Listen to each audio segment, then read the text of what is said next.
Ladies and gentlemen, welcome back to Beat the Book. As always, I am your boy, Big Al Better. This is kind of a different type of edition. We've got our NBA breakdown. If you guys are new to the channel, welcome on in. We do all sorts of betting here, mostly NFL, but we also do NBA. We do NHL. I've been your NBA guy for this whole playoff run, and I was making, picks of the day throughout the regular season as well. For this specific video, we're just going to be going ahead and doing a quick little recap of how we did through rounds 1 of the playoffs, rounds 2, and round 3 of the playoffs. And then also, we're going to have, near the end of the video, we're going to have a little bit of a look ahead towards what the finals is going to look like between the Thunder and the Pacers. We're going to look at a couple different lines. It looks like my camera's glitching a little bit, so hopefully that's not going to become an issue throughout this video, but I just noticed that, so I'm just like, I might have to re-record this, which if I do, you guys will never see this. But anyway, welcome to the channel. If you guys are new, please like and subscribe. Like I said, we do all sorts of sports betting. Your boy, normally I've got a partner with me, Matty Betts. He's my brother. For the first NFL season we did, I went 55% with the spread, and Matt went 53% with the over-unders. We had an incredible season with NFL. That's coming right back up around the corner. So if you guys are interested in betting on NFL, like I said, stick around, like and subscribe, because we do a ton of that. We do every game. We do all 18 weeks plus the playoffs, and it was an incredible year last year for us. So anyway, but this is just a recap video on how the NBA season did. I told you guys that a lot of gambling shows I watch on YouTube, they don't really recap how their bets did. They just give their bets every week, then they walk away. I like to come in and be very transparent. Like, you have to hit at 52.5% to be a profitable bettor, sports gambler in across the board. So I like to come through and give you guys the numbers so you guys know we're not catfishing you, we're not joking. And all the bets I give out on the channel and Matt gives out on the channel, and all the bets we give out on the channel, those are the only numbers we run with. Everything we give you guys is what we bet, and if those aren't hitting and those aren't profitable, we're not profitable. We're not making these side bets that are crazy and hitting those and be like, oh hey, we were profitable but you guys weren't, sorry about it. We're very transparent with it. So anyway, without further ado, let's go ahead and hop into this. So for round 1 of the playoffs, I've got it all written down. I went through all the numbers, yada, yada, yada. Let me switch the scene here.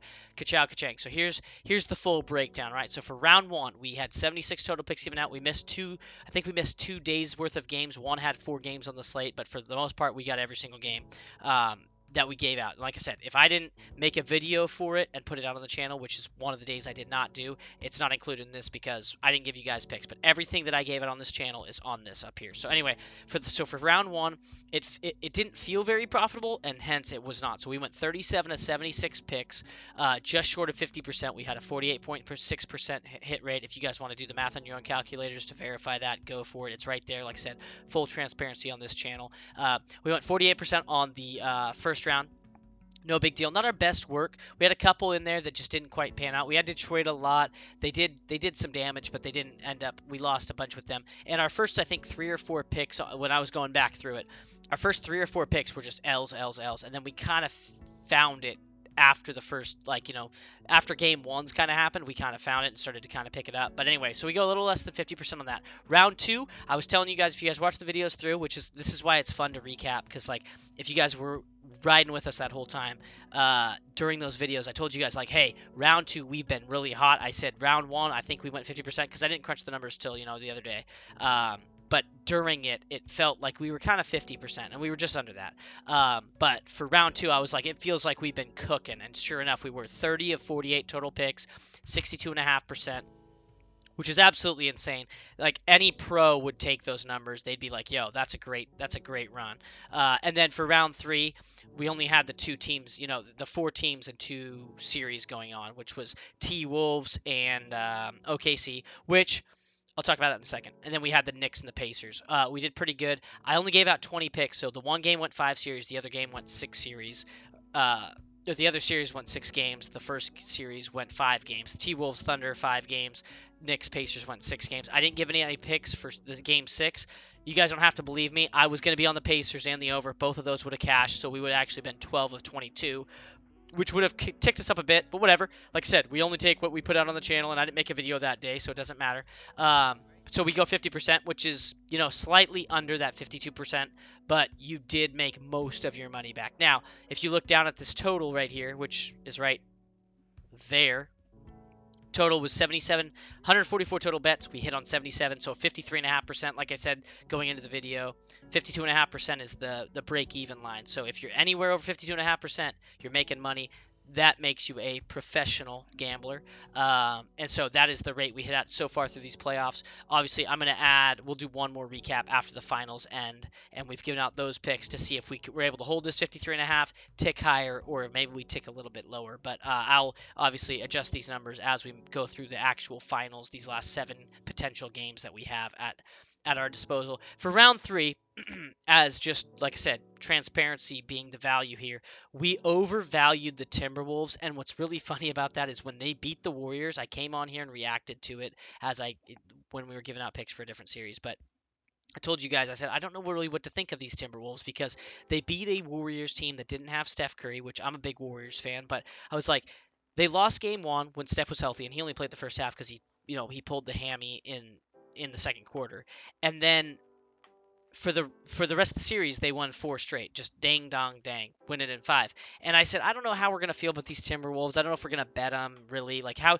can we even take them seriously? Because like yes, they did good against the Grizzlies in the first round, but it's the Grizzlies. They barely limped into the playoffs, and Ja Morant got hurt, and then it was over.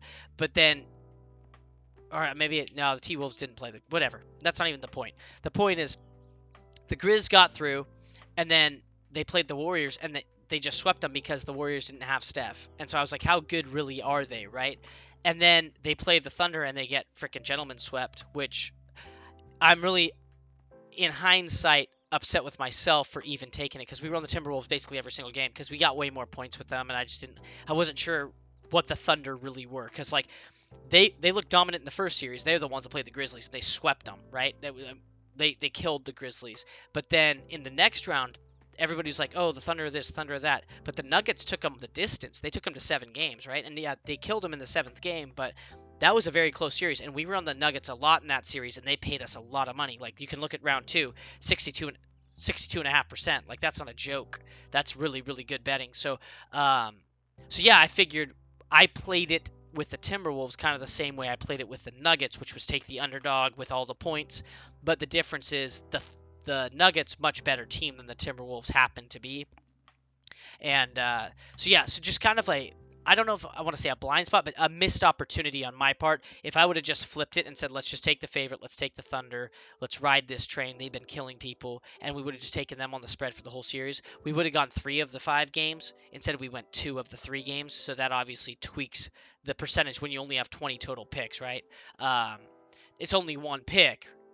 Well, it's potentially 2 if you over-under pick better. But yeah, these are over-unders and spreads, so you're getting 2 picks per game. But yeah, overall, solid NBA playoffs. The play-in tournament, we went 50%, so it doesn't adjust these numbers at all. For the play-in tournament, we went 50-50. So I could have added those numbers in there for you guys just to see, but it would have just added, the 8 extra picks and it wouldn't have adjusted anything because I went 50%. So, or the channel, I guess, went 50%. So anyway, so that's what you guys got for the breakdown there. Hopefully you guys appreciate, the breakdown. Like I said, I want to be super transparent on this channel, let you guys know, because if we're losing, I'd have come on here and made this video if we went 22%. I'd have been like, hey guys, we suck this year. Hopefully you faded me, because then you would have made a lot of money. You know what I mean? So yeah, that's what we got for you there. Now we're gonna switch the screen, and we're just gonna do a little bit of a look ahead to what this series is gonna be. I'm making this video 2 days, actually 3 days technically, before game 1. You guys are going to see this 2 days before. It'll come out Tuesday, and unless you're up super late Monday night. But it'll be Tuesday, and the first game is on Thursday. My video for the Thursday will be out Wednesday night really late. Most of you will see it Thursday morning. But yeah, so let's go ahead and switch on over to DraftKings here. Hopefully, like I said, the situation doesn't lag too much with the camera. Okay, so just right off the gate, series for the series. To win the series, Thunder are huge favorites. You guys can see that right up there on the screen, right? Minus 700. And then the Pacers are plus 500. I like that value with the Pacers. Now, full reference, I had, before the season started, if you guys have been rocking with for the whole playoffs, I gave out 6 picks for before the playoffs started, right before the playoffs started. After the regular season ended, we made a predictions video. It had the most views on our channel, 160, 170 views.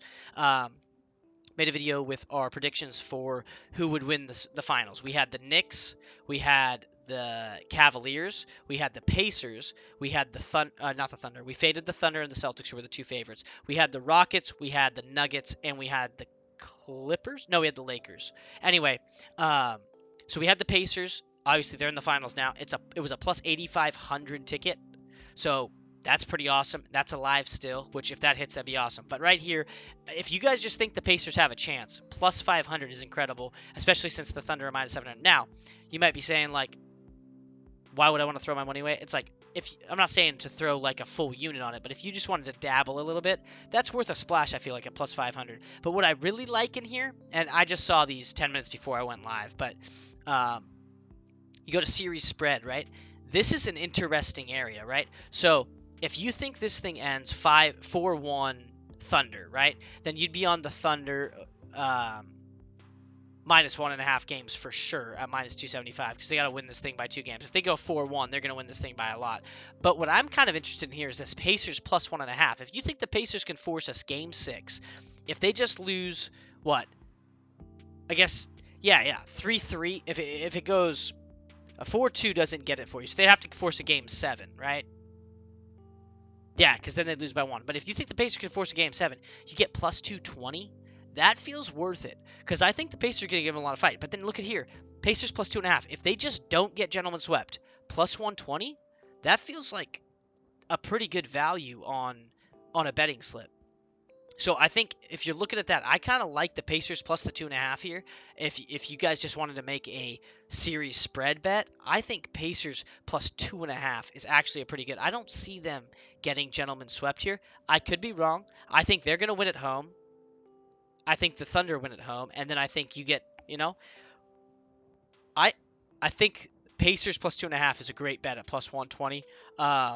I probably splash that. Pacers minus 1.5 if you think they can come in here and win this thing. Plus 850, that's a lot. I don't think I would splash that one because I've already got the ticket for them to win. So if they win, we're already going to make money.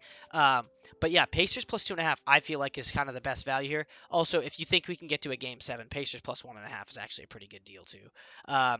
Moving on to total games, the over-under is 5.5, right? I like the over here. I don't think this is a 5-game series. I really don't.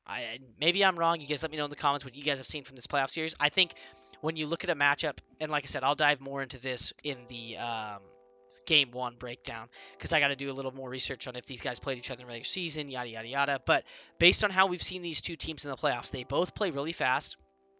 The Indiana's defense isn't as good as the Thunder's because the Thunder have great defense. But what the Pacers do that other teams don't is they push the ball really fast. Like if you watch the Knicks series and this whole playoff series, basically, it's like, the Knicks score, Josh Hart hits a 3 or something, right?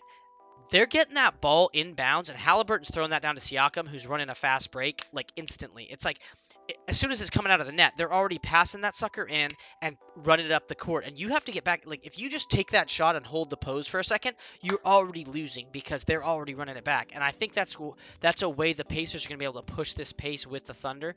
So I could see them making it tough on the Thunder. And I know the Thunder are deep, but so are the Pacers. So that's why this is going to be a really, really fun just kind of matchup.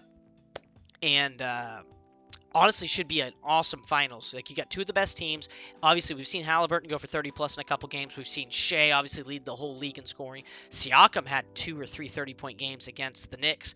He's been awesome in this whole series, scoring 20 points basically every single game. Both benches. Nesmith, obviously, he had that game against the Knicks with all those 3-pointers. But then you've got, Jalen Williams, who can go out there and he can hit a bunch of threes, score a bunch of points. Alex Caruso can play good defense. He's a two-way player. Like, Chet Holmgren's no joke. But Miles Turner can make the three. So it's like, you got just so many players on both these teams that are going to be incredible, and I think they're going to actually match up pretty well, and I think we're in for a really, really close series. But yeah, so anyway, for the series total, I like the over 5.5. I personally, you guys do what you want, obviously. It's your guys' money. I'm not telling you how to spend it. I'm just giving you guys my input on it. I think this over at plus money is actually a pretty good deal. I think if you go to series spread, I love the Pacers plus 2.5. I'll probably be laying some coin on that myself. And then as far as a series winner, I already have a ticket for the Pacers to win the finals, so I don't really need to place that. But if you did have a little extra cash lying around in the bag based on your betting through these playoffs, that's not a bad little bet to throw a little plus 500 down. I feel like that could, because the Pacers have every chance to win this as well. You know, they just have to steal one game on the road, win their home games, and they win the series. That's how every series is in basketball, right? So to get plus 5x your money, I feel like that's worth a little bit of a, a fifth of a unit. You get a whole unit back if it wins. If it doesn't, it's like, oh, I just dropped a little bit. But in the off chance it hits, that's way better, I feel like, than spending 7 units to get one back with the Thunder, personally. So anyway, that's kind of what I like there. Like I said, we'll have a bunch more. We'll have player props and over under and spread picks for game one out here in the next couple days. But I just want to go through that with you guys. It's been quite the playoff run. We've done basically every game. We've missed a couple here and there. I had a bachelor party I had to go to. I had a couple trips out to Arizona.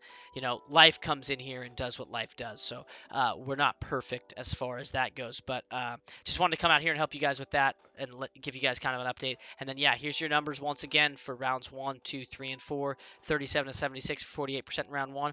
Not our best work, but you're trying to feel it out, and you're thinking some underdogs are going to be able to make the plays. That didn't obviously happen. Round 2, 30 of 48, which is incredible for 62.5%. If we could just do that every single time, that would be incredible. We made some real good coin there. Round 3, we go straight up 50%. That's a tiny loss, but nothing crazy. And then we end at our total with all three combined, 77 to 144 with a 53.5%. Can't be mad when the bag is green. That's what we do here, guys. We protect the bag. We beat the book. That's the slogan. But anyway, thank you guys for tuning in. I do appreciate it. If you guys did make it to the end, please like, subscribe, comment down below if you guys rode with us. If you didn't, if you faded us. Yeah, and I'll catch you guys in a couple days with our Game 1 breakdown. I'm very excited for this series. Hopefully you guys found some input. If you guys like any of those other, series numbers, if you guys are looking at something else that I didn't even touch on, please let me know in the comments down below. I always enjoy interacting with you guys. And, yeah, we will catch you guys in the next one. As always, I am your boy, Big Al Better. And, yeah, protect the bag, beat the book. We'll catch you guys in the next one. Peace.